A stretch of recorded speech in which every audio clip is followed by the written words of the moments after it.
Near mint condition, the home of collected editions. That cover's so awesome. That, as they say, is that. Marvel Comics. Let's go ahead and get started.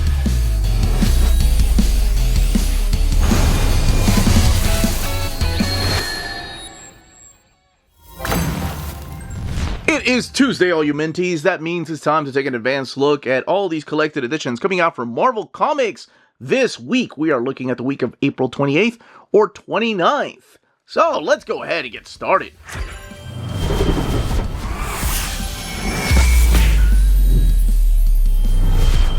And welcome back, everybody. Today, we're going to be looking at 4 different collected editions that are coming out this particular week of April 2026.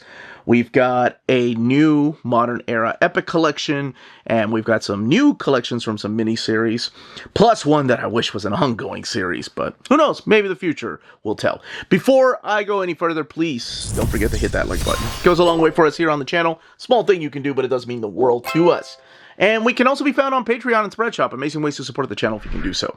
Okay, timestamps will be in the description of the video in case you want to jump around. So... Nope, almost, nope. I'm going to hesitate to make a dad joke right there about crisscross. Anyway, that wasn't even crisscross. They made you want to jump. That was House of Pain. What the hell is wrong with me? Anyway, okay. Today we're going to start with, let's do the Han Solo Hunt for the Falcon. Star Wars Han Solo Hunt for the Falcon. Look, I see an old Han Solo on the cover with an older Chewbacca who's aged gracefully, by the way. No offense, Harrison Ford. And I immediately think, okay, let's do this. How did he lose his Millennium Falcon? Han Solo, the Hunt for the Falcon. This is written by Rodney Barnes, and the art is by Ramon Rosanas. Color by Guru FX, and Joe Caramagna doing the lettering. This collects the 5-issue miniseries Star Wars Hunt for the Falcon, and it has 120 pages, retailing for $17.99. And these are our key players over here on the left-hand side. So, you are probably familiar with some of these people in case you, I get to talk a little bit about spoilers. But yes, this is all taking place actually right before, I don't know if they tell you or not. They usually, in the back, tell you when they take place. But this is all taking place right before the events of Episode 7, The Force Awakens. And it is the story of Han Solo trying to get his Falcon back after losing it. More importantly, though, it does have another layer that I really enjoyed about it, and that is the idea of getting older and kind of coming to peace with a lot of the mistakes you made in the past. Because, yes, the Millennium Falcon represents so much more than just a ship that he lost. And I like that about this miniseries. So it starts off with Han Solo and Lando hanging out at the races, and eventually he gets tired of their racer losing the race, so he jumps into the ship and takes it upon himself to go and win it. However, he is disqualified because he did not enter as a driver. And both of them get to talking kind of like old friends do. They get together and start having some drinks, and then start opening up about not just their feelings, but also some things that has been bothering both of them. And to Han Solo, the Millennium Falcon represents everything that he's lost, including Leia, including his own son. So, again, before the events of Episode 7. So he makes it a mission upon himself to go and find out what ended up happening to his ship. He tries to find the guy responsible for everything who he lost the Millennium Falcon to, and that is this guy named Duquesne. Now, he's not going to do this alone because he goes and gets his buddy, Chewbacca, who's there with his family after beating up a giant spider. And it's a reunion of old friends going on one big last hurrah type of adventure to go and get the ship. Does the ship matter? Does he really need it? Absolutely not. But it's just so cool to see friends have a purpose again, especially the older you get and the less and less you see of each other, and you start reminiscing about the past. It's just nice to see these two faces get together and go for this big adventure. So yeah, that's exactly what this is. They're trying to find out what happened to the Millennium Falcon. There's double crossing everywhere. Duquesne eventually ends up joining forces with them. There's a series of flashbacks that explain why perhaps Han Solo is obsessed with getting this back, because like I mentioned, it represents so much more than just a spaceship that they had adventures on. And yeah, I really enjoyed this book a lot more than I thought I was going to. The sequel trilogy is very hit and miss with me, but some of the comics are actually pretty damn solid. Like, that Legacy of Vader book is awesome. So even though this book features Han Solo and Chewbacca, it's always one of those things. Is it going to be good, though? Is it actually a story worth telling? Now, there are other characters that show up through here that, of course, come from the sequel trilogy. There's a character named Plute that shows up through here. And you can find out for yourself if they come really close to getting that Millennium Falcon. But if you've seen the movies, you know what happens. Let's look in the very back at some of the extras here. So you have variant covers done in a, I wouldn't say full splash page, because they do have a border around them, and then some of them are collected in a thumbnail size, like so. 120 pages, $17.99, and that is Star Wars Han Solo Hunt for the Falcon. Predator kills the Marvel Universe. Man, he's had enough of fighting one dude at a time. Fighting Wolverine, fighting Spider-Man, fighting Black Panther. He's done. Now he just wants to go and kill the entire Marvel Universe. This is also done by Benjamin Percy. I will say, if you have not read the Predator versus Spider-Man, especially Black Panther, there might be some spoilers for the things that are happening through this book. I know it's ridiculous because you're talking about an alternate reality, but I also don't want to spoil the things that happen in those books. Okay, this is written by, like I said, Benjamin Percy. Then you have pencils by Marcelo Ferreira, Daniel Picotto, and Brent Peebles. And inks by Jay Leestein, and these two gentlemen that, of course, did the pencils, coloring by Frank Del Marta, and Clayton Cow supplying the pencils. Or, I'm sorry, the lettering. Over here on the left-hand side, it gives you a recap as to the Yautja, is that how you pronounce it, I think, which are the predators that are coming to Earth and invading Earth. Now, again, this is an alternate reality. It's not the 616 universe. Collecting Predator Kills the Marvel Universe 1 through 5, 120 pages, $17.99. We start off with the Guardians of the Galaxy that get a distress call. And Rocket is like, yo, Quill, wake up! So he gets the Guardians together, and yes, these are very familiar looking faces. They're not 100% the Guardians from the comics. These look more like their movie counterparts. But again, we're looking at a different Earth. And one by one, they get slaughtered. Poor Rocket. Now, luckily, Rocket doesn't get killed on panel. He gets killed off panel. Everyone else, though, gets slaughtered on panel. That's messed up. So, we see the new Predator King, or the guy that's become the spearhead for the Predators, and that is Kraven the Hunter. Like I said, this is stuff that's happened after the Predator versus Spider-Man, versus Wolverine, and versus Black Panther. So you know where that just did not come out of nowhere. So they kind of expect you to read a little bit of those stories, and you should, because they are a lot of fun, just like this one is. So the Weapon Plus facility has gotten their hands on their own Predator, and this is Predator X. That's right. We are talking about the same facility that made Weapon X Wolverine. They have their own scientific experiment in this world called Predator X. Not to be confused with the 616 Predator X that eats mutants. But Kraven wants to take this fight back to Earth, and sort of challenged by the Predator King. But he says, look, there's so many worthy opponents. I can give this to you. Come to Earth, and all these people will be worth hunting down.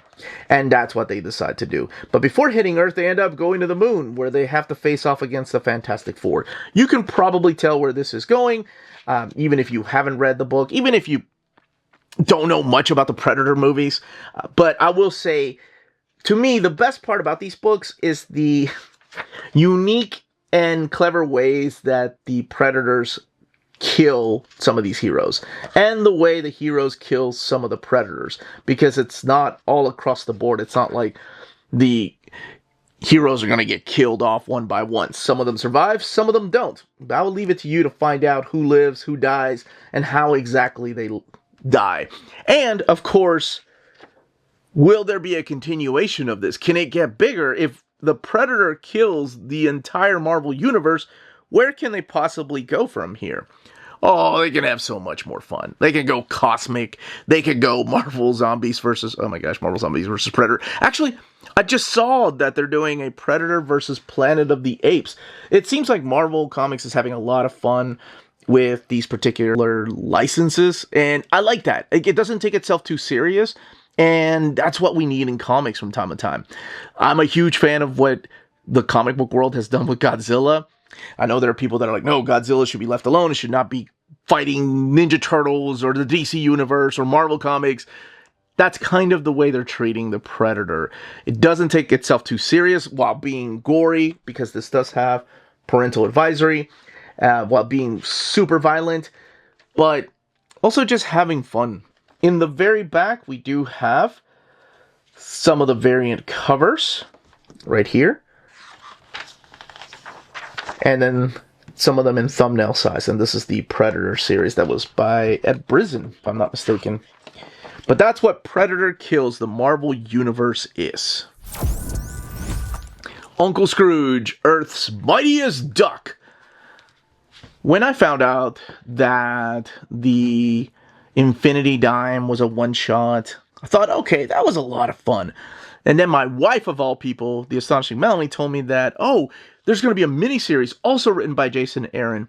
And I thought to myself, you know, I really liked the Infinity Dime. He had a lot of fun with that book, and he understood the character of Scrooge McDuck from the comics, not DuckTales. Which, you know, they're very similar, of course.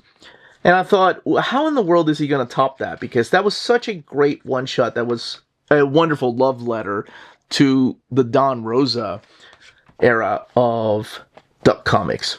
Well, he came and did it again. This time, though, in a huge surprise to me, at least, joined by so many artists, some that he's worked with over the years, and some new that I don't think they've worked together, but reunited with people like Adam Kubert, Azad Ribbage, also Giuseppe Camuncoli, but you have art in here from Mahmoud Asrar, and then art that I'm like, how does that even work? Where is it? Del Eaglesham, for example, like, those are the final pages, so I can't show you. And they do work. And it's all, of course, brought together by the colors Ariana Consoni, lettering, Kenny Omar talk pretty one day, lettering by Joe Caramagna. But when you have someone like Ezad Ribbage, Pete Woods, Nick Bradshaw, you know, some of these people do have a cartoony art style like Mirka and Dolpha, but Adam Kubert or Del Eaglesham, like I said, no, not so much. But this collects Uncle Scrooge, Earth's Mightiest Duck, issues 1 through 4, 112 pages, $15.99. We start off with this really weird, is it a nightmare? Is it an alternate reality? It's very surreal because Scrooge's money is missing, and he is freaking out. So he's in his money bin. Again, this is Mahmoud Asrar drawing these panels right here. And he's approached by these gigantic robot ducks, it looks like. And he is willing to fight them off. And they come chasing him, and sure enough, he wonders where all of Duckburg has gone. And then we get these images right here. Of course, a lot of these taken from the Don Rosa, The Life and Times of Scrooge McDuck. But not all of them. Some of them come from other stories that Don Rosa did. Jason Aaron's a huge fan of Don Rosa, and also putting in some of the panels from the Infinity Dime. So what is going on through here is that the entire planet, not just Duckburg, has been invaded by these group of aliens known as the Connoisseurs. And the Connoisseurs kind of remind me of the Orange Lanterns, if you're familiar with the Jeff Johns and Peter Tomasi era of Green Lantern. Greed, right? Like, they're all about being hoarders. They're all about being collectors of rare antiques throughout the entire cosmos. Well, Who do they go after? The money bin, of course, because there's a lot of rare treasures there.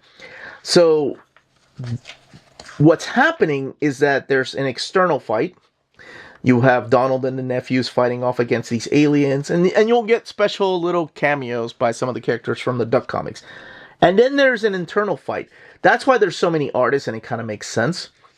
But the internal fight is Scrooge going through his life and kind of gathering forces. And I find that so interesting because this is another one of the love letters to the Carl Barks and Don Rosa era of Duck comics. And it's all in his mind right now because he is captured by the connoisseurs. They're trying to get secrets out of him. So it's almost like he's in a state of suspended animation. And it makes sense why they have different artists through here. Wanted to show you what the Adam Kubert art looks like in here, because he's just somebody that I don't think of when I think of Duck comics. But it kind of works, even in his own sketchy art style, like so. And then, of course, some people have an easier time with the artwork because they just kind of gravitate towards that cartoony art style, and it fits. But this was a lot of fun, completely unexpected. I'm giving this one my seal of approval. I'm a big Duck comics guy. I love Carl Barks, but Don Rosa, man, that's my good Duck artist. And you can tell how much he meant or means to Jason Aaron. So lots of Easter eggs through here too. But even if you're not familiar with those comics, you're just familiar with, like, say, DuckTales, this will still all make sense. In the very back, of course, we have so many different variant covers. I hope they release this in a gallery edition one day. So you have... Here, let's go back to... Let's go in... There we go. So, variant covers. These are all in splash pages with a border, done by different artists. Some really surprising me, like, because the art style just, I didn't think of them as fans of the Duck comics. And then, of course, the sketchbook here. This is what the connoisseurs look like, the robots look like, and Disney's What If? 112 pages, $15.99. And here we go with the spines of the books that are coming out this particular week. And also a small reminder to hit the like button, please. Okay, let's go ahead and continue with the overviews.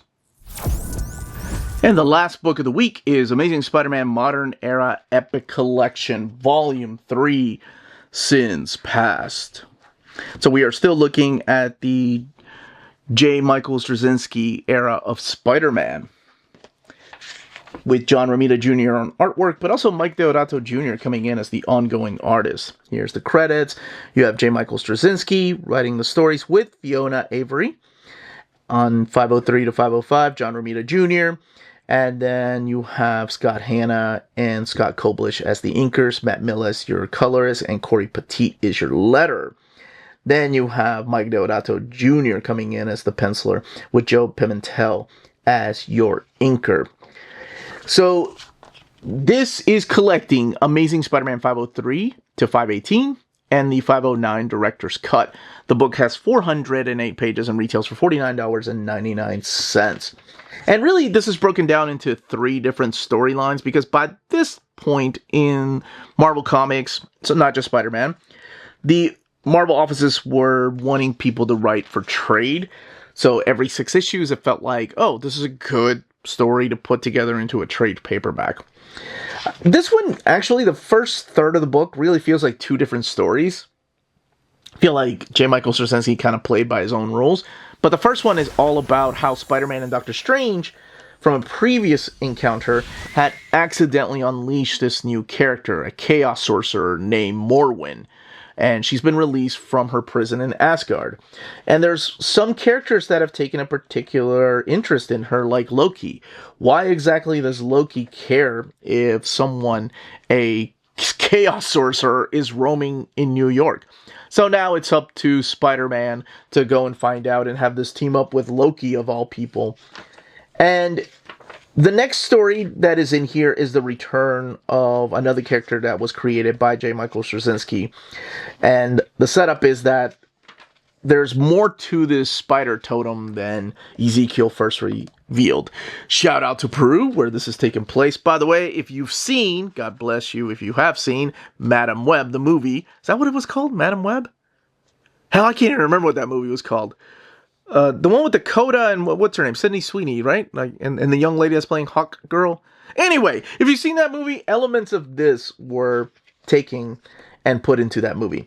But yes, this is the return of Ezekiel and revealing a lot more than what he revealed at first about how there's a certain destiny and how perhaps he's been misleading Peter Parker into this role. That is unleashing a darkness because there's a certain balance when it comes to the spider totem. It goes more into the lore of that. I like that because it was new to Spider-Man. It was something that both Stan Lee and Steve Ditko and then later John Romita didn't really talk about. So it's something new. It's a retcon, of course, but it works in every sense of the word. Then we get to Sins Past. Now, Sins Past starts off with a new penciler, Mike Deodato Jr. John Romita went on to do other things. John Romita Jr., sorry. Mike Deodato Jr. coming in, and you get some good feelings. Mary Jane gets a role in a movie with Robert De Niro. De Niro actually telling her how good she was. Look at that. Okay, so whether you've read this or not, I don't know. But it is one of the most controversial Spider-Man stories of all time. I'm not going to give away what happens through here. I think we need to do an old reader, new reader. People, if you've been watching my channel, you already know my thoughts on the story. But, so it begins, like I said, with some hope. Mary Jane, Peter Parker are back together, and she got a role in a movie. Then he goes back home to be with Aunt May, and Aunt May gets a weird letter. A letter from Gwen Stacy that apparently she wrote prior to her death. So he doesn't know what to make of this because immediately she is apologizing. She is begging for forgiveness. He is confused. So he has flashbacks. What happened to Gwen Stacy? And the day that she got killed by the Green Goblin. Is there a lie out there? What does this have to do with? And why did she write him a letter apologizing prior to her death? If you look at the events and you're a big fan of continuity, this is all during the events of Amazing Spider-Man 119 to 120, I think. Like, if you're a big continuity buff, that's when she was able to do these things and write this letter. Now, when he goes to the graveyard to make sure that, you know, this is the world of comics, that she is still dead, and he's talking to her, he ends up getting attacked by these two ninja-like shadowy people. And he wants to know what exactly they are because his spider sense is working a little bit different. It's not like the symbiote, like when Venom attacks, that he can't read their moves or anything. But it is a lot different than opponents that he's faced in the past. So he's kind of taken by surprise by these two shadowy creatures.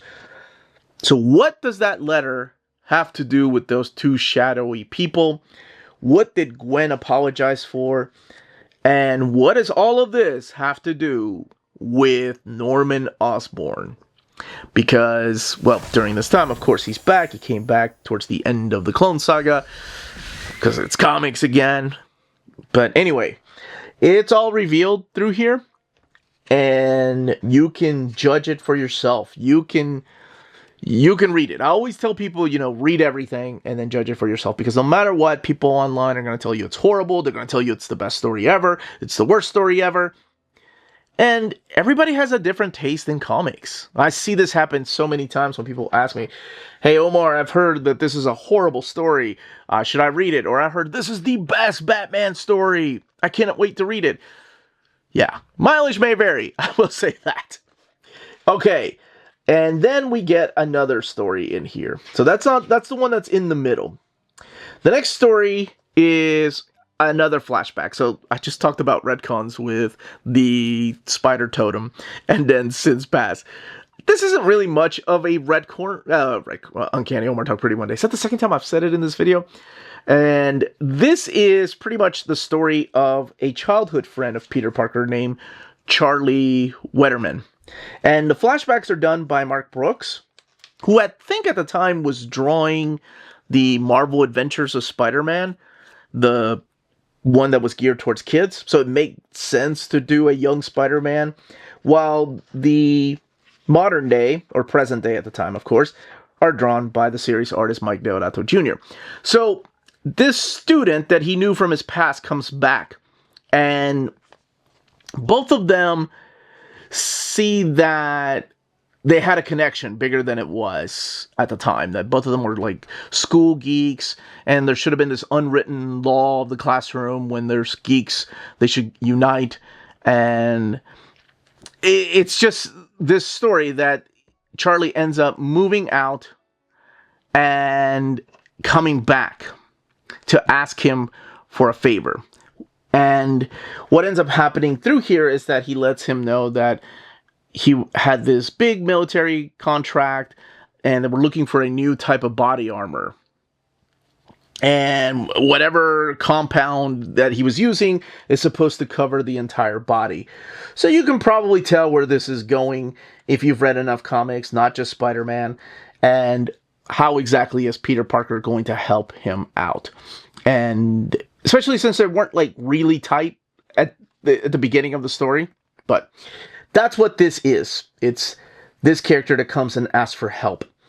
Then we do get a big, towards the end of that story, something big happens that will be the reason why Spider-Man is approached in the next volume by Tony Stark to go ahead and move into the Avengers Tower with Mary Jane and Aunt May. But that's a story for another day. In the back here, we have the script to art for issue, I think this is issue 509, since past part 1. And you have sketches and then the pencils.